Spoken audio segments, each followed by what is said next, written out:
예수께서 이르시되 내 마음을 다하고 목숨을 다하고 뜻을 다하여 주 너의 하나님을 사랑하라 하셨으니 둘째도 그와 같으니 내 이웃을 내 자신과 같이 사랑하라 하셨으니. 아멘. 할렐루야. 네. 많이 더우시죠? 그죠? 저도 더운데요. 이거 벗지 않고 하겠습니다. 네. 저는 원팩이니까요. 네. 계속해서 예배에 대해서 좀 말씀을 나누고 있습니다. 여러분, 예배 드리니까 좋으시죠? 그죠? 네. 이쪽만 좋은 것 같습니다. 예배 드리니까 좋으시죠? 네. 예배를 제가 맨 처음에 뭐라 그랬죠? 하나님과 우리와의 뭐라고요? 네. 만남이라고요. 만남. 그분과 만나고 돌아가는 저와 여러분이 되기를 주님의 이름으로 축복합니다. 여러분 볼링 좋아하십니까? 네, 좀 청년들이라서 그런지 볼링 좋아하시는 분들이 좀 있는가 보네요. 저도 볼링을 조금 좋아합니다. 저는 축구는 막 정신 나갈 정도로 좋아하고요. 볼링은 조금 좋아해요. 볼링을 이렇게 치다 보면 어떨 때는 막 옆에 양쪽 사이드에 있는 표현으로 우리들이 은어로 뭐라 그래요? 똥통이 빠진다 그러잖아요. 그죠? 이렇게 치다 보면 막 안 될 때도 있어요. 근데 제가 한 번에 이렇게 볼링을 이렇게 딱 쳤는데요. 오늘은 한 130이 나온 거예요. 잘 친 거 아니에요? 아닌가? 네. 아무것도 안 배운 사람들이 우리 가서 치면 보통 90 나오지 않아요? 그죠? 아니네. 한 50 나옵니까? 그러면 한 그 정도 나오는데 어느 날 쳤는데 130이 나온 거예요. 그래서 기분이 너무 좋아서 한 번 또 쳤습니다. 그랬더니 그날은 이 조준이 잘 돼서 막 150도 나오고 막 그런 거예요. 그래서 또 쳤어요. 그랬더니 이번에 170이 나왔어요. 저는 그 순간 생각했습니다. 이거 볼링 별거 아니네. 이거 그냥 가운데다 굴리면 되는 거구나. 볼링 되게 쉽네. 조금만 더 치면 이제 진짜 나도 만점 칠 수 있겠다. 이런 생각을 갖고 제가 안 한 볼링이 이제 평균이 뭐가 된 거예요? 170이 된 거예요. 네, 자만한 생각이죠. 네. 170이라는 생각을 갖고 이제 청년들과 함께 볼링을 치러 갔습니다. 제가 그때 전도사 때인데 전사님 볼링 몇 쳐요? 나 170 정도 쳐. 그랬어요. 그러니까 애들이 우와 진짜 잘 치네요. 그래서 야, 이 정도는 쳐야 되지. 이거 볼링 이거 뭐 별거 아니더라고. 야, 1번, 2번, 3번 핀으로만 그냥 굴리면 돼. 아마 볼링 동호회에 계신 분들은 제가 하는 얘기를 들으면 저 진짜 거만하다라는 생각을 굉장히 많이 하실 겁니다. 예. 별거 아니야. 볼링 그냥 가운데로 굴리면 돼. 그러고 가서 쳤어요. 몇 점 쳤는지 아십니까? 제 실력이 그대로 드러났습니다. 90점 나왔습니다. 예. 아니 전사님 170 친다면서요. 그래서 아니 그게 갑자기 좀 이상하네. 몸이 좀 안 풀렸나 봐. 우리 한 판만 더 쳐볼까? 또 쳤습니다. 그랬더니 70점이 나왔습니다. 네. 뭐예요? 전사님 뻥쟁이에요? 전사님 때문에 이거 에버리지 다 팀별로 맞춰놨는데 우리 팀만 졌잖아요. 그러면서 저희들이 물었어요. 물리기 뭔지 아시죠? 그래서 저희 미안하다. 그 다음에 또 갔습니다. 또 170을 쳤을까요? 그때도 못 쳤어요. 제 실력은 90점이었습니다. 90점. 실력이 뭔지 아십니까, 여러분? 실력이란 그 자리에서 내가 보여줄 수 있는 것, 그게 실력인 거예요. 내가 언제 한번 했어. 정점을 한번 찍어봤어. 이게 실력이 되는 것이 아니라 지금 굴려봐. 지금 이거 한번 해주세요. 네. 그때 나오는 게 그 사람의 진짜 실력이에요. 근데 그게 나오지 않고 한번 정점을 한번 경험한 내가 그것을 갖고 나 이 정도야 라고 한다는 건 그거는 자만함입니다. 그건 절대 실력이 아닙니다. 여러분 신앙생활에도요 이러한 실력이 있습니다. 여러분 어려움이 오고 힘듦이 옵니다. 그죠? 그때 지키는 것, 그때 보여주는 것이 여러분들, 저와 여러분들의 진짜 믿음의 실력이에요. 그때 보여줄 수 있는 것. 여러분 베드로가 그러한 예표가 되지 않았습니까? 저는 주님 절대 안 떠날 거예요. 주님 걱정하지 마십시오. 난 절대 배신하지 않습니다. 주님 저 베드로예요. 당신의 수제자 베드로라고요. 걱정하지 마십시오. 근데 주님은 말씀하시죠. 아니야 너가 나를 배신할 거야. 무슨 소리 하시는 거예요? 저 베드로라니까요. 근데 어떻게 됩니까? 주님께서 채찍에 맞으시는 장면을 보고 걸음아 나 살려라 하면서 도망가잖아요. 옆에 있던 사람들이 붙잡습니다. 이자도 예수님과 함께 있었어요. 무슨 소리 하는 거예요? 난 저 사람 몰라요. 나중에 저주까지 하고 도망가더라 그 말이에요. 그게 베드로의 실력이었어요. 저와 여러분들의 실력은 어디쯤 와 있습니까? 오늘 우리들이 읽었던 이 본문에는요, 예수님과 사두개인들, 바리새인들과의 대화가 굉장히 많이 섞여져 있습니다. 일명 율법의 갑, 명예의 갑, 이들이 율법사들과 함께 예수님과 토론을 한 거예요. 여러분, 사두개인들 하면 어떤 거냐면요, 당시의 친로마족이에요. 그러니까 이들은요, 국가와 손을 잡은 거예요. 명예, 돈, 권력, 이런 걸 굉장히 좋아하는 자들입니다. 그러니까 이 자들은 힘도 있고 명예도 있고 권력도 있는 거예요. 그러면서 제사장 노릇을 하는 거예요. 근데 바리새인들은요, 그렇지 않아요.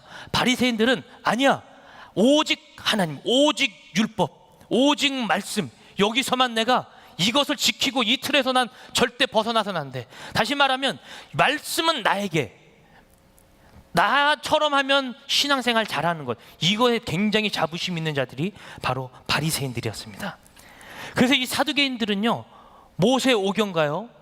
모세 오경만 믿었고 부활, 내세의 신앙을 없다고 생각을 했습니다. 그러니까 죽으면 끝, 아무것도 아닌 그런 세계는 없어 주장했던 자들이었어요. 그랬던 그들이 예수님께 뭐라고 질문하냐면 바로 본문에 이렇게 질문합니다. 본문 위에인데요, 22장 23절 이하인데요, 제가 읽겠습니다. 부활이 없다 하는 사두개인들이 그날 예수께 와서 물어 이르되, 선생님이여, 모세가 일렀으되 사람이 만일 자식이 없으면 죽으면 그 동생이 그 아내에게 장가들어 형을 위하여 상속자를 세울지니라 하였나이다. 우리 집에 칠형제가 있었는데 마지가 장가들었다가 죽어 상속자가 없으므로 그 아내를 그 동생에게 물려주고 그 둘째와 셋째로 일곱째까지 그렇게 하다가 최후에 그 여자도 죽었나이다. 그런즉 그들이 다 그를 취하였으니 부활의 때에 일곱 중에 누구의 아내가 되리까? 라고 묻는 거예요. 사두개인들은 뭐가 없다고 생각했던 자들이라고요? 부활 자체가 없다고 생각했던 자예요. 근데 예수님이 자꾸 부활에 대한 얘기를 하고 돌아다니시니까 예수님을 일명 떠본 거예요. 아니, 부활이 없다 그러면 부활이 있다고? 그럼 내가 이 질문 한번 던져볼게요. 그리고 예수님께 질문을 던진 얘기가 바로 이 이야기입니다. 일곱 형제 중에 첫째가 죽으면 둘째에게, 둘째가 죽으면 셋째에게, 그러다가 여자도 죽었습니다. 그럼 나중에 당신은 부활한다면서요? 그럼 그 여자는 도대체 누구의 아내가 되는 겁니까? 근데 이들이 너무나도 예수님께서 생각하고 있는 부분 가운데 정말로 실력이 있는 것 같고 나는 뭔가 되는 것 같은, 뭔가 배운 자의 입장에서 예수님께 질문을 했는데 예수님께서 그거를 반격해 버리십니다. 어떻게 얘기하시냐면요, 29절 이하입니다. 한번 다 같이 읽어볼까요? 시작. 예수께서 대답하여 이르시되 너희가 성경도 하나님의 능력도 알지 못하는 거로 뭐 했다고요? 오해하였다라는 거예요. 여러분, 실력이 없으면 이렇게 오해하는 거예요. 제가 아까 볼링 쳤다 그랬죠? 아주 엄청난 오해를 해버렸죠, 그죠? 나는 170이야. 그날따라 왠지 컨디션이 좋았나 보죠. 근데 내 실력은 90점, 80점이었어요. 그러니까 저한테 볼링 치러 가자고 하지 마세요. 네. 제 실력은 거기까지였던 거예요. 근데 어느 날 얻어 걸려가지고 그게 내 실력인 줄 알았던 거예요. 오늘 사두개인도 마찬가지입니다. 난 좀 배웠어. 난 권력이 좀 있어. 내 말 한마디면 뭐가 다 되는 거야. 내가 오늘 당신에게 한번 질문해 볼게. 당신이 하나님의 아들이라고 그렇게 칭하고 다닌다면서 이 문제는 어떻게 해결할 건데? 근데 예수님께서 한 방에 꺾어버리시죠. 너희는 성경도 모르고 하나님의 능력도 제대로 알지 못하는 자들이다. 오히려 오해하는 자들이었다. 여러분, 죽으면요, 이전의 삶과 끝난 거예요. 지금 이 땅에 살아가면서 나는 누구의 아내, 누구의 남편, 누구의 아들, 이런 격에 이러한 어떠한 내가 정해지지만, 나라는 사람이 정해지지만 그 하늘나라에는 그것이 없는 겁니다. 오직 하나님과 나예요. 내가 그분을 찬양하는 것이고 나는 그분께 날마다 경배하는 자리예요. 그 자리예요. 근데 거기에서 누구를 따지는 것은, 이것은 정말로 성경을 모르는 자들이죠. 사두개인들이 바로 그런 자들이었다라는 거예요. 근데 오늘 본문으로 돌아가면요, 34절에 예수께서 사두개인들로 대답할 수 없게 하셨다 함을 바리새인들이 듣고 모인 거예요. 그러니까 사두개인들과 사두개파와 바리새파가 있는데, 사두개파와 바리새파는 어떻게 보면 굉장히 상극적인 관계, 물과 기름이라 그래요. 섞이지 않아요. 이들은 교리 자체가 달라요. 완전히 다른 자들이에요. 근데 이 바리새인들이 그 얘기를 듣고 보는 거야. 사두개인, 걔네들이 율법을 알아봤자 뭘 알아? 나 정도는 돼야지. 그러면서 다시 바리새인들이 모였습니다. 그들이 연합해서 또 예수님을 공격하기 시작하는데요. 바리새인들의 공격은 이겁니다. 오늘 우리가 읽었던 본문 35절 9절인데, 예수께서 사두개인들로 대답할 수 없게 하셨다 함을 듣고 바리새인들이 듣고 모였는데, 35절에 그 중에 한 율법사가 예수를 뭐 하려고요? 시험하려고 물은 거예요. 여러분, 사두개인들도 그렇고 바리새인들도 그렇고 공통점이 있다면 이겁니다. 그를 꺾어버려야 되는 거예요. 예수를 꺾어버려야 되는 게 사두개인과 바리새인들의 목적입니다. 예수를 따르고 예수님의 말씀을 들으려고 모이는 자들이 아니라 오히려 역으로 예수님을 뭐 하는 거예요? 시험하는 거예요. 공격하는 거예요. 굉장히 신기한 루트입니다. 하나님께서 그들에게 굉장히 많은 축복을 해준 거예요. 말씀을 읽을 수 있는 권세와 능력과 환경을 그들에게 다 줬다고요. 그러면 말씀을 잘 알아야 되는 거 아니에요? 그렇지 않습니까? 말씀을 들을 수 있는 루트와 모든 환경을 다른 사람들보다 그들에게 줬다라면 말씀을 읽은 자들이 오히려 하나님을 더 잘 따라야 되는 거 아니에요, 여러분? 그렇게 돼야 되는 게 정상적인 거잖아요. 우리 이성적 판단으로는 말씀을 더 많이 읽고 묵상하면 당연히 더 잘 돼야 되는 거 아닙니까? 하나님을 더 잘 섬겨야 되는 거 아닙니까? 근데 그들은요, 오히려 하나님 반대편에 있는 거예요. 바로 오늘 본문이 그 부분을 얘기합니다. 열심히 있다고, 내가 뭘 한다고 해서 하나님을 잘 알고 하나님에 대해서 나는 대단해, 나는 그분을 하나하나 다 알 수 있는 자야. 율법 나에게 와서 물어봐, 성경 나에게 와서 물어봐. 이런 교만이 뭘 만들었냐면 오히려 예수님 반대편에 서서 예수님과 싸우고 있는 장면을 만들었다, 이 말입니다. 혹시 여기에 성경을 몇백 독 하신 분이 계십니까? 자만하지 마십시오. 저도 신학 공부 10년째 하고 있어요. 지긋지긋한 공부예요. 항상 무릎 꿇습니다. 이건 도대체 모르겠습니다. 어떤 청년은 저한테 물어봐요. 목사님, 이 구절은 뭐예요? 나도 몰라. 나도 처음 어디 구석에 있는 걸 갖고 와서 물어보는 거예요. 나도 몰라 이거는. 아니 뭐 10년을 하셨다면서 도대체 뭘 공부를 하신 거예요? 뭐 성경책 이렇게 뒤집어 쓰고 있었나 보지 뭐. 10년을 해도 모르는 게 신학 공부라니까요. 근데 어떤 사람은 이러잖아요. 귀에 걸면 귀걸이, 코에 걸면 코걸이가 신학이라고. 신학이 잘못되어지고 그것이 무너지고 안 좋다라는 얘기가 아닙니다, 여러분. 나의 자만함이 어디서 오냐면 나는 이만큼 스펙이 있으니까, 난 요 정도 했으니까 거기에서 찾아오기 시작하는 거예요. 오늘 사두개인들과 바리새인의 공통점이 어디에 있냐면 바로 그 부분에 있었습니다. 그러니까 예수님께 내가 어떻게 하면 당신을 무너뜨릴 수 있을까요? 그 속에는 그게 있는 거예요. 나는 이 정도 했는데. 그것이 그를 살리는 게 아닙니다.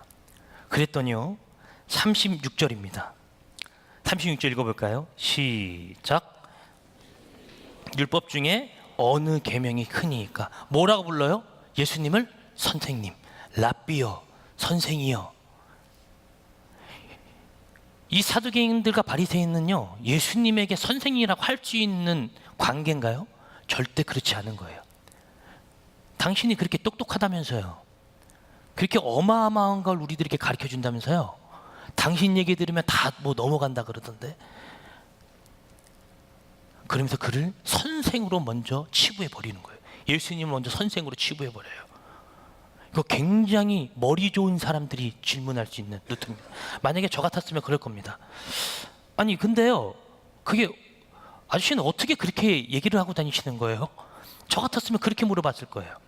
근데 이 머리 좋은 바리새인 중 율법학자 한 사람은 오히려 그를 뭐라고 해요? 선생으로 치부해 버리는 거예요. 이게 굉장히 무서운 겁니다. 당신은 선생이죠. 우리들을 넘어뜨리게 하려는 선생이죠. 오히려 예수 그리스도를 그렇게 치부해 버리는 거예요. 여러분, 예수님은 바리새인, 당시 이 시대에 굉장히 트러블 메이커였습니다. 그렇지 않습니까? 어디만 가면 예수님이 떴다 하면 그 자리에서 문제가 일어나는 거예요. 근데 어떤 문제냐면 우리의 영을 살리는 사건이었습니다. 근데 바리새인들과 사두개인들은 예수님을 어떤 관점으로 봤냐면 저 문제덩어리, 저 재수 없는 것, 자기가 하나님의 아들이라고? 말도 안 되지. 저걸 어떻게 하면 죽일 수 있을까? 저걸 어떻게 하면 끊어버릴 수 있을까? 이 생각으로 가득 차 있던 바로 이 바리새인이 던진 겁니다. 선생이요, 율법 중에 어느 계명이 가장 큰 겁니까? 당시 율법에는요 613개의 율법이 있었습니다. 그 중에 248개는 좀 중요한 율법이었고 나머지 365개는 그냥 율법이었습니다. 그 율법 가운데 하나를 던지고 들어가는 거예요. 이런 거예요. 장로교단은 하나님의 주권을 강조합니다. 그게 잘못된 게 아닙니다. 그죠? 순복음 교단은 뭘 강조해요? 은사. 그죠? 은사를 강조하죠. 그게 잘못된 게 아니에요. 그죠? 이거 잘못됐다고 생각하시는 분 있습니까? 우리 침례교단은 오직 복음, 성경, 말씀. 장로교는 칼빈주의, 감리교는 행위, 행동.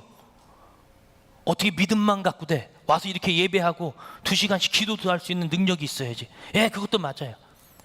어디 하나 선택하면 한쪽이 결여되어 버리는, 다시 말하면 신학이라는 틀 안에 모든 것을 다 담을 수 없다라는 거예요. 신학이라는 그릇은 한정되어져 있습니다. 거기까지만이에요. 그래서 신학을 많이 한다 그래서 그 사람이 하나님을 잘 아는 게 아니에요. 하나님을 잘 안다라고 하는 것은 히브리어로 야다라 그러는데, 이 말은 하나님을 알다, 즉 내가 그의 곁에 있는 것이고 그가 내 안에 있는 것, 이 격을 얘기하는 거예요. 다시 말하면 친한 거죠. 여기에서 문재인 대통령 아시는 분 손 들어보세요. 아, 저만 알아요? 문재인 대통령 모르세요? 아시는 분. 그죠? 무슨 질문을 할 줄 알고 안 드시는 거죠. 그죠? 여러분, 그분 굉장히 잘 하시는 분이 동사무소에 계세요. 그죠? 우리보다 그분을 더 잘하는 분은 동사무소에 계시잖아요. 그분의 삶이 어땠는지, 뭐 주소록이 어디서 어디로 옮겨왔는지, 그분의 배우자는 누군지, 동사무소 직원이 우리보다 더 잘한다니까요. 그 아는 것 말고 문재인 대통령을 정말 속 깊이 알 수 있는, 그와 교제할 수 있는 그 알을 얘기하는 거예요. 하나님과의 교제도 마찬가지입니다. 하나님을 모르는 자가 어디 있습니까? 예수 그리스도를 여기서 모르는 자들이 어디 있어요? 예수님은 하나님의 아들이래요. 십자가에 못 박혀 돌아가셨대요. 3일 만에 부활하셨대요. 그분을 믿으면 그분의 자녀가 된대요. 그래서 우리가 그분을 믿고 이 땅 가운데 빛과 소금으로 살아가야 된대요. 그렇게 살아가면 나는 천국 백성이 되어준대요. 굉장히 교육을 잘 받은 학생의 대답 아닙니까? 그것 말고 하나님을 얼마만큼 친하게 알고 계세요? 그분과 얼마만큼 친밀하세요, 여러분? 오늘 하나님이 원하시는 건 우리들에게 그것입니다. 너가 나와 얼마나 친하냐? 너가 나와 얼마나 친하냐? 그 친밀감이 저와 여러분들의 신앙을 성숙시켜가는 바로 본질적 요소인 줄로 믿습니다. 그것을 우리들이 살려야 되는 거예요. 내가 뭘 알아요가 아니라, 하나님, 난 당신과 친밀해지고 싶습니다. 난 당신과 가까워지고 싶습니다. 그래, 예배의 자리로 나와. 근데 예배의 자리로 나와온 거예요. 오늘 여러분들이 다 그 자리에 있습니다. 오늘 제목이 뭡니까? 본질로 뭐예요? 본질로 돌아가라. 본질로 나아가는 거예요. 내가 무너졌던 본질을 다시 찾는 거예요. 뭘 찾아야 됩니까? 그러면 하나님과 바로 사랑의 관계를 다시 찾아야 된다, 그 말입니다. 그분을 사랑하지 않으면 그분과 관계할 수 없는 거예요. 저와 제 집사람은요, 안 그렇게 보이지만 그래도 좀 가까운 편입니다. 가까워요. 네. 어저께도 대판 싸우긴 했습니다. 근데 저는 가깝다고 생각합니다. 네. 왜 당신은 맨날 늦게 들어오는 거야? 애는 나 혼자 보는 거야. 그럼 당신 혼자 보지.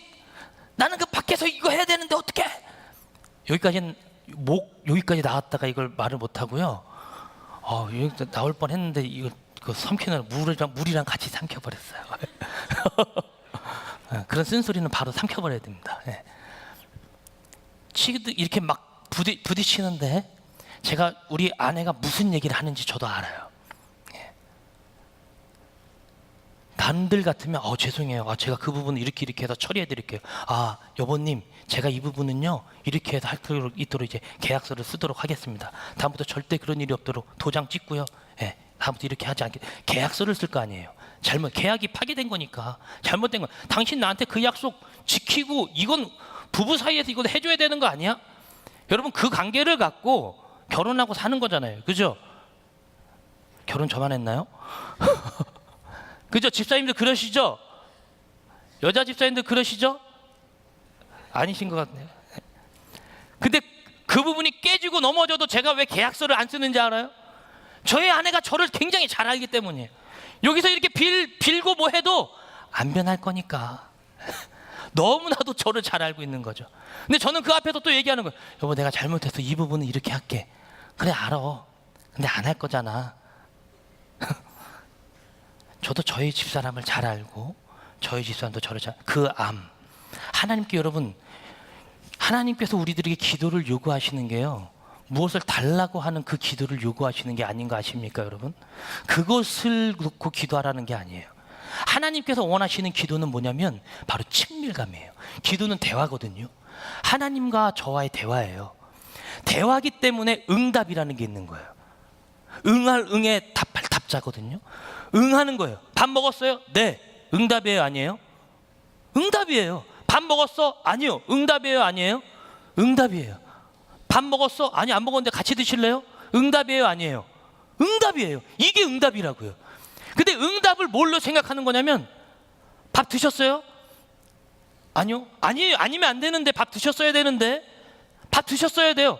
아니, 제가 아니라는데 왜 밥을 드셨어야 제 응답이에요. 무슨 얘기인지 아십니까? 내가 답을 정해놓고 물어보는 거예요. 당신은 지금 밥을 드셨어야 돼요. 그래야 내가 생각하는 응답이에요. 하나님께도 마찬가지인 거예요. 하나님, 이 부분을 해주셔야죠. 내가 이렇게 하나님 믿는 것 때문에 이렇게 힘들고 어려워하는데 이 부분은 좀 해결해 주셔야 되는 거 아닙니까? 주님, 이제 추석이 다가와요. 어른들이 또 물어볼 거예요. 언제 결혼할 거냐고, 언제 취직할 거냐고 또 물어볼 거예요. 주님, 이건 해결해 주셔야 되는 거 아니에요? 내가 지금 몇 년째 기도하고 있는데, 며칠째. 이거는 해결해 주셔야지. 그래야지 주님과 제 관계가 좋아지는 거예요. 주님, 예배 빠지는 거 싫으시죠? 그럼 이거 해결해 달라고요. 여러분, 이건 기도가 아니에요. 이건 기도가 아니에요. 기도는 대화라 그랬죠. 일방적인 건 대화가 될 수가 없습니다. 여인을 만났는데 우리 남자들도 예쁜 여자가 나타나면 막 심정이 막 벌렁벌렁 거리잖아요. 그죠? 우리 임창현 형제는, 임창현 여기 계시나요? 안 계시는지 아니, 그 김민주 자매를 만났을 때 뭐 가로수길에서 만난 뭐 지나가는 여인을 만난 것 같다라는 거예요. 뭐 심장이 벌렁벌렁 거렸다고 그렇게 저한테 얘기를, 좀 이렇게 고백을 한 걸 들은 적이 있습니다. 남자들은 다 심장이 벌렁벌렁 뜁니다. 안 그런 것 같죠? 다 그래요. 장가간 저도 그래요. 아니, 여자 보면 이렇게 심장이 벌렁벌렁 뛰고 막 그래요. 근데 그 여자를 앞에 앉혀놓고, 뭐 드셨어요? 얼굴이 굉장히 예쁘신 것 같습니다. 시간 끝나고 뭐 하실까요? 어떻게 영화 보실까요? 아니면 뭐 식사라도 같이 하실까요? 이러면 여자가 좋아할까요? 싫어할까요?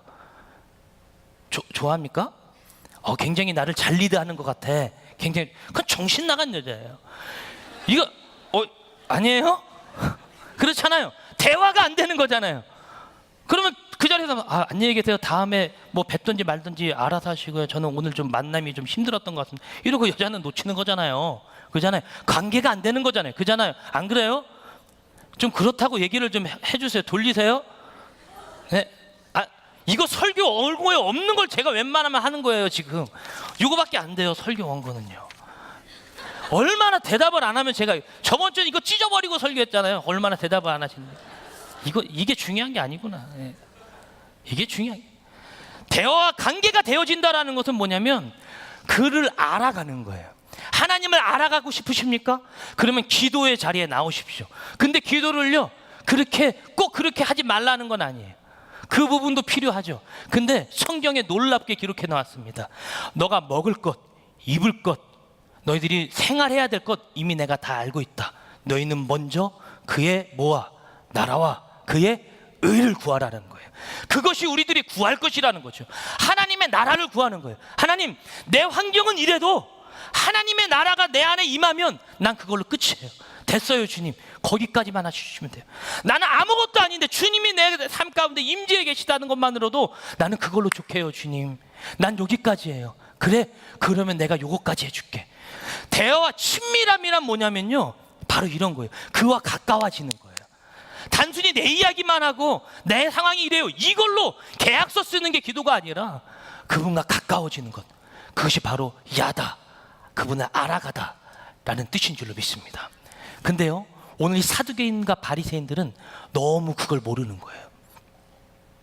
하나님을 아는 것이, 어떤 율법을 많이 알고 내가 성경적 지식을 많이 알아서 나 그분을 알았어, 됐어, 이 정도면. 왜 그렇게 됩니까? 소위 머리가 커진 거예요. 이건 없는 거예요. 근데 이거는 있어요. 그러니까 그 하나님에 대한, 하나님을 알아가고자 하는 그 감동이 없는 거예요. 감동이. 여러분, 여러분들 예배 자리로 오는 주님 부르신 줄로 저는 믿습니다.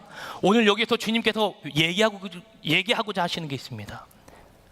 여러분들이 하나님을 아는, 하나님을 사랑하는 그 본질을 회복하시길 주님의 이름으로 축복합니다. 그래서요, 이 40절에 보면요, 이렇게 얘기합니다. 37절을 먼저 보겠습니다.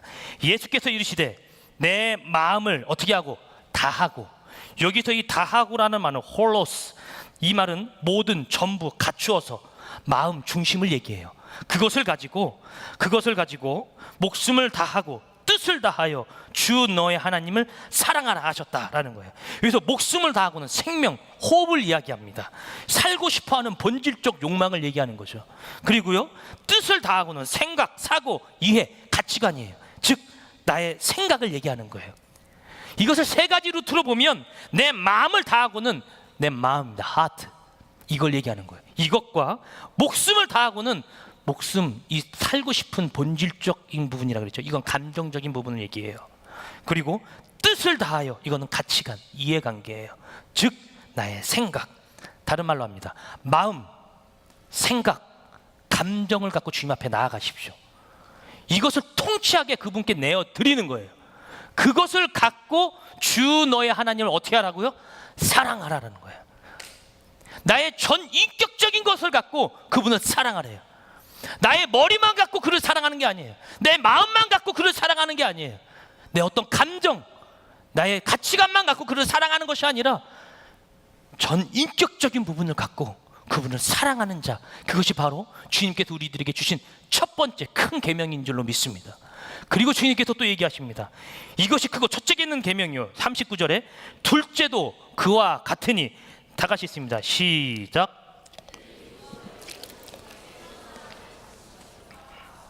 아멘. 둘째도 그와 같으니 내 이웃을 어떻게 하라고요? 내 몸과 같이 사랑하라는 거예요. 내 몸은 내가 굉장히 소중하게 다루죠.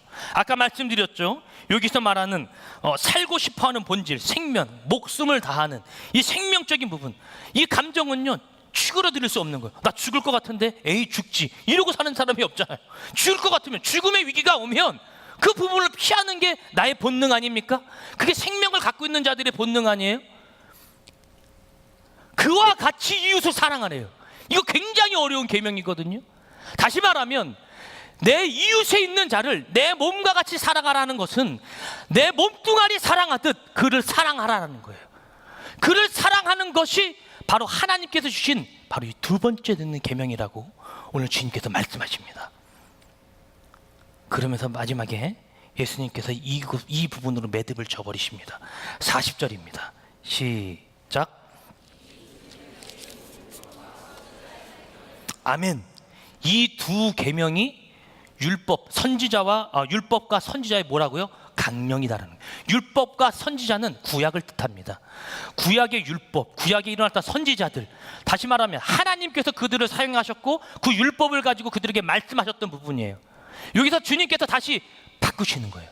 어떻게 바꾸시냐면 그 율법을 들고 그 선지자들을 붕 들어서 그 밑에다가 하나님의 사랑을 깔아 놓으시는 거예요. 그리고 다시 그 율법과 선지자를 내려놓습니다. 그럼 이 율법과 선지자는 어디 위에 있는 거죠? 어디 위에 있는 거예요? 하나님의 사랑 위에 있는 거예요. 율법과 선지자가 우선이 아니에요. 그 밑에는 하나님의 사랑이 담겨져 있는 거예요. 이 사두개인들과 바리새인들의 문제점은 뭐였냐면 이 밑에 사랑이 없었던 거예요. 이 사랑이 없어지다 보니까 율법, 우리는 선지자야, 이것만 갖고 있는 거예요. 너희들은 이것 때문에 안 돼. 너희는 그렇게 해서는 안 돼. 왜 그렇게 손가락질이 더 거세지냐면 그 밑에 사랑이 없는 거예요. 이 사랑이 없는 손가락질과 이 권면과 정죄는 오히려 그 영혼을 죽이게 되어져 버리는 겁니다. 그래서 오늘 주님이 얘기하는 거예요. 율법과 선지자의 최고의 강령은 뭐냐면 하나님을 내 목숨을 다해서 네 마음과 정신과 모든 것을 다해서 전 인격적으로 그분을 사랑해. 두 번째도 그와 같이 내 이웃을 그것과 같이 네 몸과 같이 사랑해. 이것이 율법과 선지자의 강령이니라. 여기서 이 강령이라는 말을 원어로 풀어보면 매달리다라는 뜻입니다. 뭐라고요? 매달리다. 매달리는 거예요. 이렇게 뭐에? 어디에 매달려요? 율법과 선지자에 매달리는 거예요. 다시 말하면 이 바리새인과 서기관들은 뭐에 매달려야 됐냐면 하나님께서 말씀하셨던 그 율법과 선지자들이 무엇을 얘기했는지를, 무엇이 그 비의 베이스 안에 무엇이 깔려 있는지를 알고 그것을 매달려 잡아야 됐다라는 것입니다. 근데 그것이 없이 그냥 살아온 거예요. 하나님께서 우리들에게 오늘 말씀하십니다. 본질이 없는 믿음은 절대 올바른 신앙을 키울 수 없다라는 것입니다. 오늘 본질이 뭐라고요? 하나님을 사랑하는 거예요. 하나님을 알아가는 거예요. 그분을 사랑하지 않는데 내가 어찌 그분 앞에 엎드려 예배할 수 있겠습니까? 그래서 예배의 가장 큰 베이스는 뭐냐면 이 자리에 먼저 하나님의 사랑이 깔려져 있는 거예요. 그래서 저희 비전 예배는요, 누구든지 다 초청하는 거예요. 아니, 우리 비전 예배뿐만 아니라 우리 하늘 비전 교회는요, 누구든지 다 초청하는 거예요. 그 사람이 거지든, 그 사람이 노숙자든, 그 사람이 부자든 뭐든 상관없습니다. 혹은 그 사람이 동성애자든 괜찮습니다. 우리 교회 문은 24시간 열려져 있어요. 저희 담임 목사님 방안 아닙니까? 누구든지 오셔서 기도할 수 있도록. 항상 이 자리는 예배 시간 이외에는 찬양이 계속해서 흘러넘치는 자리 아닙니까?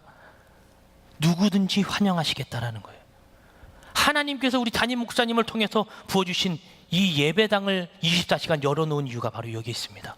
누구든지 초청하는 자리. 왜? 그 밑에는 하나님의 사랑이라고 하는 베이스가 깔려져 있는 거예요. 오늘 이 선지자들, 이 바리새인들은요, 그 부분을 놓치고 살아갔음을 오늘 우리들에게 보여줍니다. 왜요? 그들이 잘난 줄 알았기 때문입니다. 이거와 비슷하게 나오는 부분이 바로 누가복음인데, 이 부분을 보고 오늘 설교를 좀 마치려고 합니다. 누가복음 10장입니다.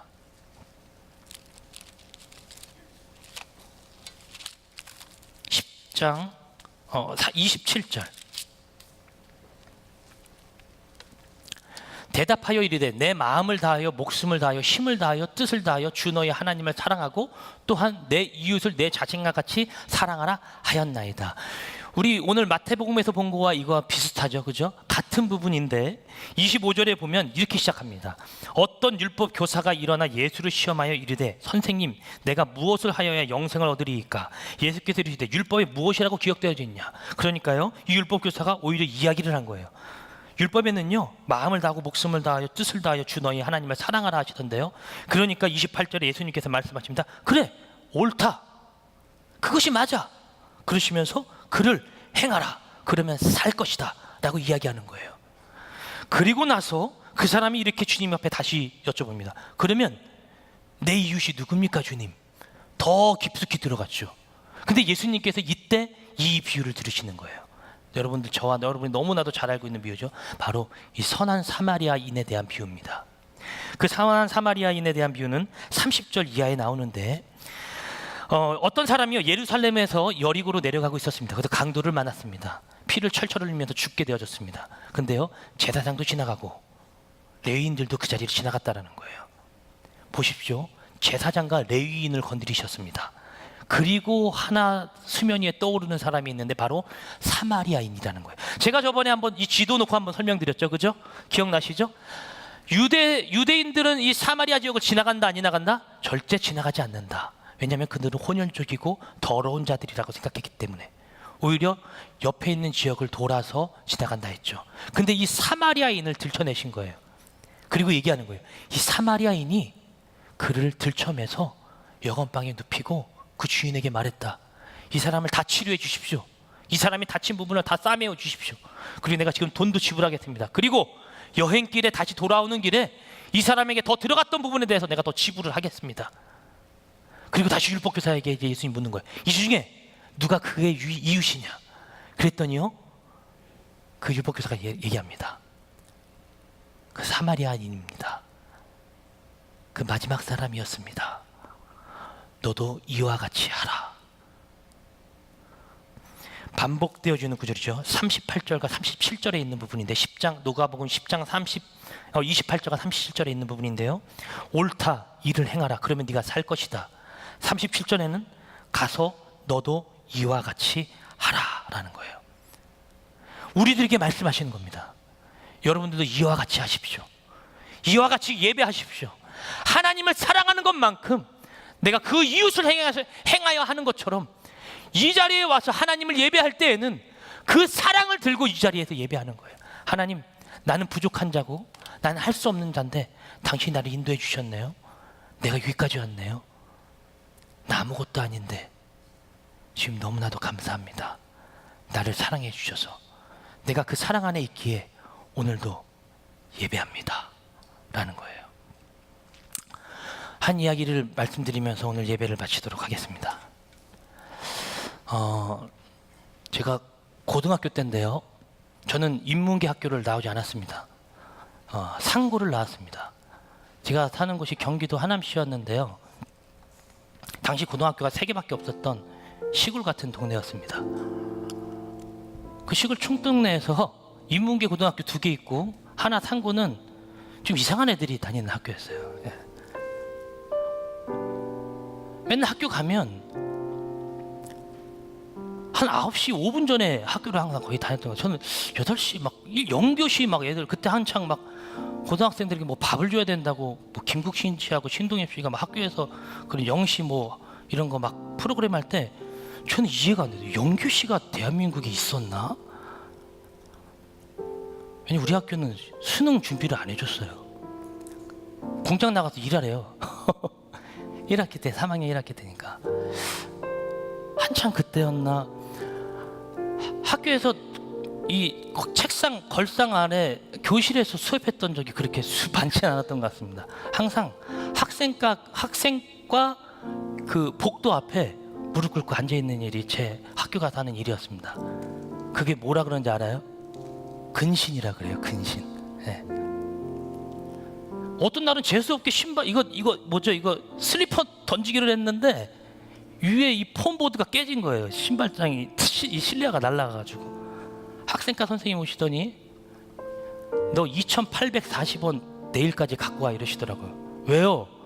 이거 2,740원이야. 그러면서 무슨 이유 달아가지고 아무튼 근신을 먹으면 항상 복도에 앉아 있었습니다. 느낌이 뭐 같냐면요, 꼭 교도소 같아요. 저희 학교 체육복은 회색이었거든요. 머리도 많이 빡빡 밀어야 됐습니다. 한 2교시, 3교시쯤 그 근신 복도에 앉아 있잖아요. 올만한 애들이 다 와요. 그냥. 예.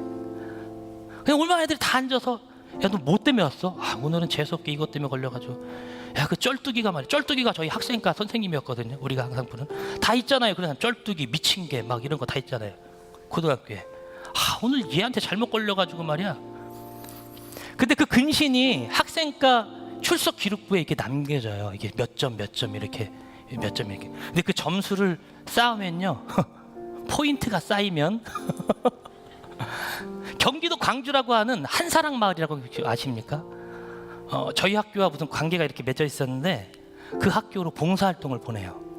야, 신용현, 너는 점수가 이 정도, 근신 점수가 이만큼 찼으니까 내일 체육복 입고 학교 앞에 저기 20몇 인승 버스 오면 거기 다 타. 그래서 너 몇 번째 가는 거야? 그래서 아이, 괜찮아요. 또 가죠 뭐. 그런 식으로 갔어요. 한사랑 마을이 장애인들 이렇게 저기 있는 이런 곳이거든요. 장애인들이 이렇게 봐주는 곳. 친구들과 이제 한사랑 마을에 내렸습니다. 내려가지고 다 이제 분배를 해주죠. 너는 어디 청소해, 너는 어디 청소해, 너는 어디 청소해 이러는데 제가 다 좋은데 장애인만 보면 이거 막 머리가 뿌뚝뿌뚝 쓰는 거예요. 우리 여기 행복한 예배 봉사하시는 분들을 정말 존경합니다. 제가 대단하신 분들이에요. 근데 오늘은 이게 청소를 하고 있는데 이 친구들이 막 좀 정말 저를 사랑해서 오는 거겠죠? 막 박간수 목사님 그러더라고요. 그게 관심 있어서 그러는 거라고 저한테. 그냥 막 와서 안겨요. 그래서 저거 막 야, 이상한 애야, 야 도망가, 야 말하면서 청소하다 말고 막 도망갔어요. 그러면 그 친구가요, 빗자루를 붙잡고 저희들한테 막 뛰어옵니다. 그럼 저도 야, 저 막 욕을 하는 거예요. 야, 저 뭐 같은 막 이러면서 아, 진짜 야, 다음부터 절대 근심 먹지 말자. 힘든 거죠. 그 아이가 그 빗자루를 던져놓고 도망가면 다시 빗자루 들고 친구들과 청소를 막 했습니다. 또 어딘가에서 그런 애들이 또 와요. 부산행의 좀비 같았어요. 거기서 청소하는 것이 꼭 그런 느낌이었습니다. 근데 청소가 다 마쳐지고 오후 점심 먹고 나서 한 선생님이 저를 이렇게 좀 중환자 비슷한 아이들이 있었어요. 그쪽에 이렇게 앉혀놨습니다. 근데 어떤 아이는 막 콜록콜록거리면서 막 기침을 계속하는 아이도 있었고, 어떤 친구는 이렇게 수혈을 맞는 친구도 있었고 그러더라고요. 그 자리에서 만약 무슨 일이 생기면 선생님 불러야 되는 역할을 갑자기 저한테 맡기셨습니다. 근데 이렇게 아이를 보고 있으니까 참 아이가 안 된 거예요. 근데 오전에 청소했던 그 아이들이 또 저를 따라오기 시작했습니다. 아, 미치고 팔짝 뛰겠는 거예요. 아, 이 자리에 이 자리는 지켜야겠고 애들은 다가오고 있고, 아, 미쳤네. 진짜 어떻게 해야 되지? 근데 그 아이가 와서 저에게 뭐라 그랬는지 알아요? 고마워요 그러는 거예요. 근데 그 말이 잘 안 들려요. 이러는데 고마워요로 들려요. 그런데 제 어깨를 이렇게 툭툭 만지고 지나갑니다. 또 다른 아이가 옵니다. 감사합니다 라고 얘기를 해요. 그리고 또 지나가요. 또 어떤 친구 오더니 사랑합니다 이러고 또 지나가요. 선생님이 그 친구들에게 교육을 시키셨나 봐요. 청소년이었던 제 마음 가운데 정말 내가 이래 갖고 되겠나 싶더라고요. 아이들이 다 저에게 난 귀신 같다, 좀비 같다, 야 쓰레기 같더라, 절로 꺼져라 막 이렇게 욕했던 아이들이 저에게 와서 감사합니다, 말도 잘 안 되는데 사랑합니다 막 이러고 지나가는 거예요. 그들은 저를 진짜 사랑하고 있었습니다. 근데 저는 그들을 보기 싫었던 거예요. 아, 이 장애인들, 아, 소름 돋아, 아, 재수없어, 이랬던 제 마음을 완전히 돌려버린 거죠. 그 어눌한 말 한마디 한마디들로. 여러분, 완벽하다고 생각하십니까? 주님께서 우리를 보시기에 그래도 난 너를 사랑해, 아, 너가 자만하구나, 그래도 난 너 사랑해, 너 그 정도밖에 안 되는데 괜찮아, 나 그래도 너 사랑해. 어느 때는 하나님, 추석이 다가오고 있는데 결혼 해결해 주셔야죠. 나 이거 해야 되잖아요. 일 해야 되잖아요. 일감 달라고요. 취직할 수 있게. 이래도 난 너를 사랑해. 내가 너를 가장 잘 알아. 왜? 그분이 저와 여러분을 창조한 창조주이기 때문입니다. 그래서 우리는 그분을 사랑하는 마음으로 예배할 수밖에 없는 거죠. 예배가 뭔지 아십니까? 3주째 예배에 대해서 설교하고 있는데 저는 그 예배를 깊이 알면 알수록 정말 심오한 거예요. 끝을 할 수 없는 거예요. 우리를, 하나님을 사랑할 수밖에 없게 만드는 그 예배, 모두 예배자의 승리하는 예배자가 되기를 주님으로 축복합니다. 우리 찬양하면서 이 시간 좀 기도했으면 좋겠습니다.